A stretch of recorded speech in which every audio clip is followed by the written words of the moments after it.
longest running English journals of the country. Prabuddha Bharat, there is a very powerful thought behind this name. Swami Vivekananda named this journal Prabuddha Bharat to manifest the spirit of our nation. He wanted to create an awakened India. Those who understand Bharat are aware that it is beyond just a political or territorial entity. Swami Vivekananda expressed this very boldly and proudly. He saw India as a cultural consciousness that has been living and breathing for centuries.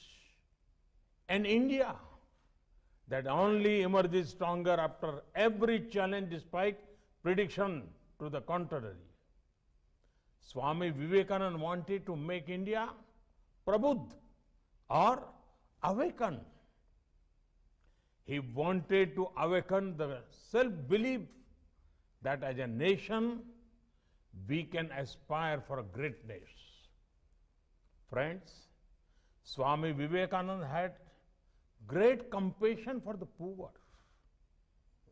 He truly believed that poverty was at the root of every problem. Therefore, poverty had to be removed from the nation.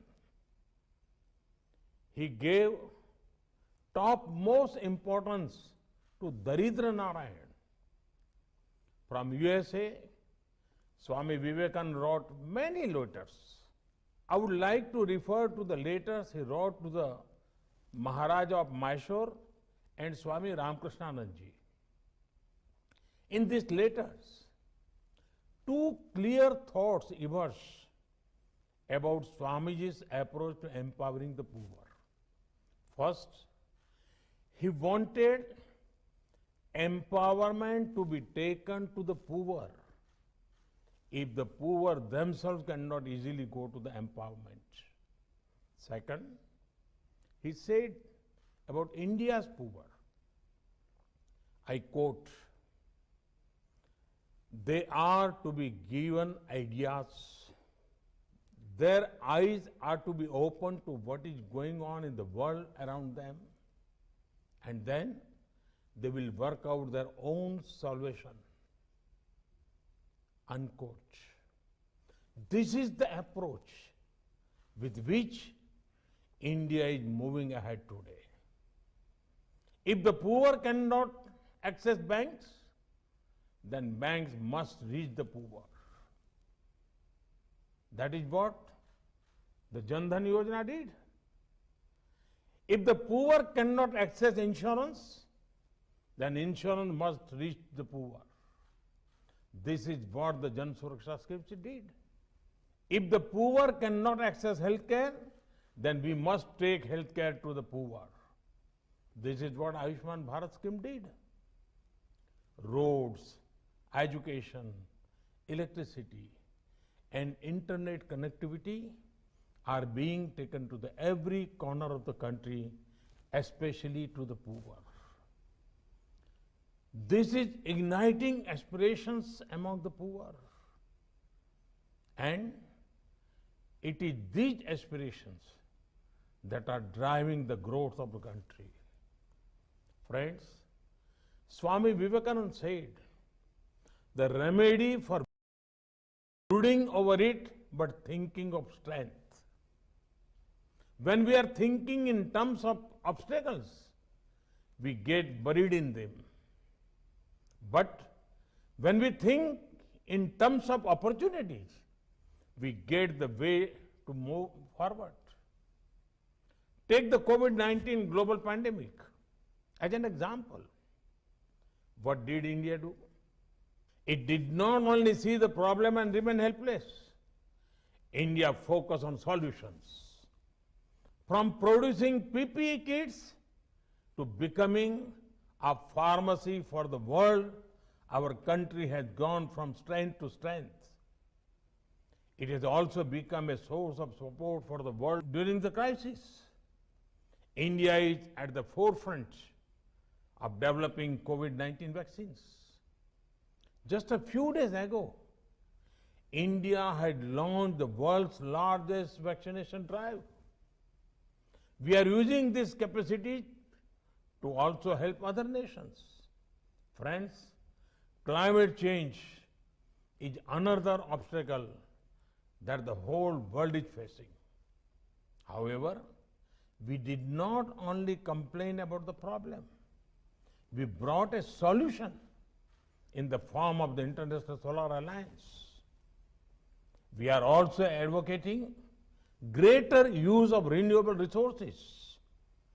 This is the Prabuddha Bharat of Swami Vivekananda's vision being built. This is an India which is giving solution to the world's problem.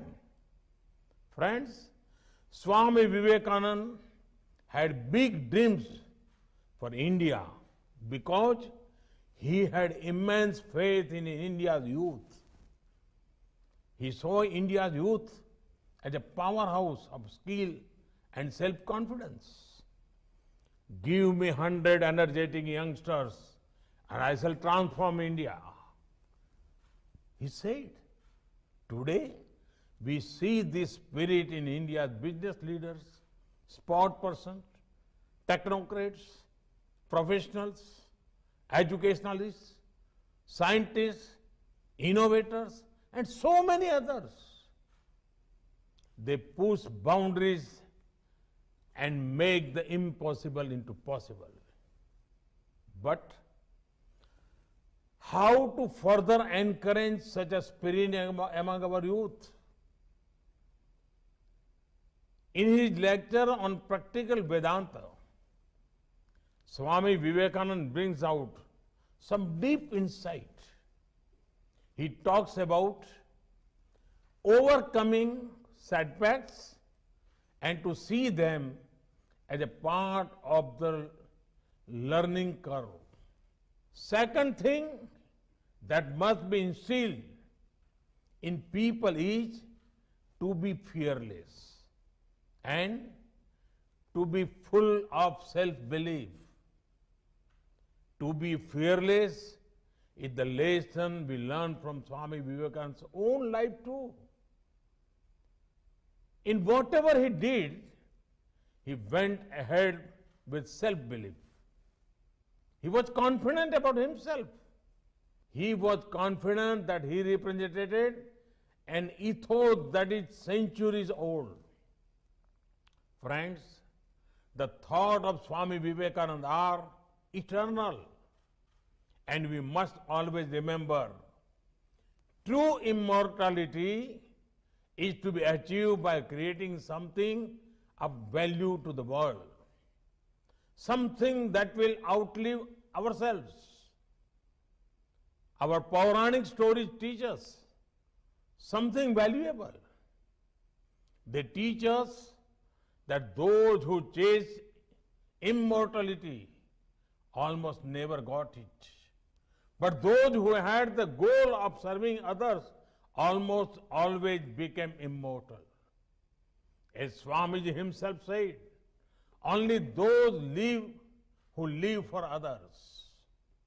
This can also be seen in Swami Vivekananda's life. He did not go out to achieve anything for himself. His heart always beat for the poor of our country. His heart always beat for the motherland which was in chains. Friends, Swami Vivekananda did not see spiritual and economic progress are mutually exclusive. Most importantly, he was against the approach where people romanticize poverty. In his lectures about practical Vedanta, he says, and I quote, "The fictitious difference between religion and the life of the world must vanish, for the Vedanta teaches oneness," unquote.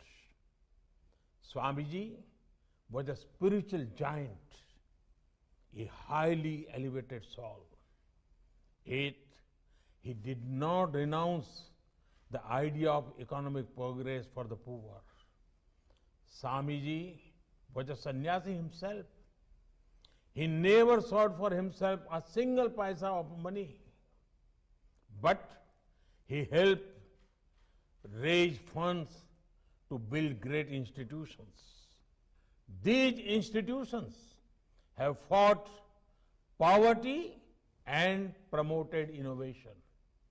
Friends, there are several such treasures from Swami Vivekananda that guide us. Prabuddha Bharat has run for 125 years, spreading Swamiji's ideas. They have built upon his vision of educating the youth and awakening the nation. It has contributed significantly towards making Swami Vivekananda thought immortal. I wish Prabuddha Bharat the very best for their future endeavors. Thank you. Thank you very much.